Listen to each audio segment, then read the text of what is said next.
Hello everyone, welcome back to my channel learning has no limit. मैं हूं काव्य और आज हम बात करने वाले हैं इंडिया बजट 2026 के बारे में। लेकिन घबराइए मत, ये कोई बोरिंग इकोनॉमिक्स लेक्चर नहीं है, बल्कि हम समझेंगे सरल भाषा में कि सरकार ने क्या प्लान बनाया है और इसका असर आपकी जेब, नौकरी और भविष्य पर कैसे पड़ेगा। तो चलिए, बिना टाइम वेस्ट किए बजट को आसान शब्दों में समझते हैं। सबसे पहले समझते हैं बजट होता क्या है। इंडिया बजट एक ऐसा ईयरली प्लान है जिसमें सरकार बताती है कि देश की कमाई कहाँ से आएगी और वह पैसा कहाँ खर्च किया जाएगा। बजट 2026 में सरकार का फोकस है देश की ग्रोथ, रोजगार, इंफ्रास्ट्रक्चर और आम आदमी की स्टेबिलिटी, मतलब डेवलपमेंट भी और इंफ्रास्ट्रक्चर पर जोर। बजट 2026 में सरकार ने साफ मैसेज दिया है, देश को आगे बढ़ाना है तो मजबूत इंफ्रास्ट्रक्चर चाहिए।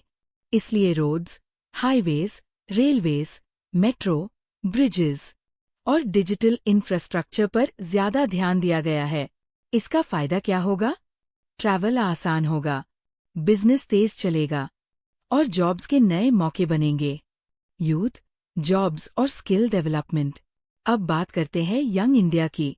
बजट 2026 में युवाओं के लिए स्किल डेवलपमेंट, ट्रेनिंग प्रोग्राम्स और एम्प्लॉयमेंट लिंक्ड स्कीम्स पर जोर दिया गया है। सरकार चाहती है कि हम सिर्फ डिग्री होल्डर न बने, बल्कि जॉब रेडी स्किल्ड प्रोफेशनल्स बने। मिडिल क्लास और टैक्स एंगल। अब सबसे कॉमन सवाल, बजट से आम आदमी को क्या मिला? बजट 2026 में मिडिल क्लास को डायरेक्ट रिलीफ कम हो सकता है, लेकिन टैक्स सिस्टम को सिंपलर और ट्रांसपेरेंट बनाने की कोशिश की गई है।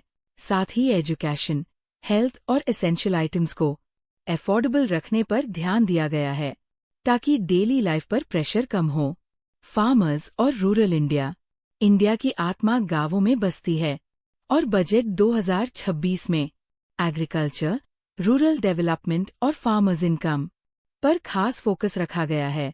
टेक्नोलॉजी, इरिगेशन, स्टोरेज और मार्केट एक्सेस को इम्प्रूव करने की बात की गई है, ताकि किसान मजबूत बने और आत्मनिर्भर हों। टेक्नोलॉजी और future India. Budget 2026 future oriented budget है। Artificial intelligence, digital economy, startups और मॉडर्न टेक्नोलॉजी को सपोर्ट किया जा रहा है। इसका मतलब है इंडिया सिर्फ कंज्यूमर नहीं, बल्कि ग्लोबल इनोवेशन हब बनने की ओर बढ़ रहा है। तो फ्रेंड्स, बजट 2026 एक ऐसा बजट है जो शॉर्ट टर्म बेनिफिट से ज्यादा लॉन्ग टर्म ग्रोथ पर फोकस करता है। हो सकता है हर किसी को तुरंत फायदा न दिखे, लेकिन अगर प्लान सही तरीके से इम्प्लीमेंट हुए तो आने वाला समय इंडिया के लिए बहुत स्ट्रॉन्ग हो सकता है। अगर आपको यह एक्सप्लेनेशन आसान और यूजफुल लगी हो तो वीडियो को लाइक करें, चैनल को सब्सक्राइब करें, क्योंकि याद रखिए, लर्निंग हैज नो लिमिट। मैं हूं काव्या। मिलते हैं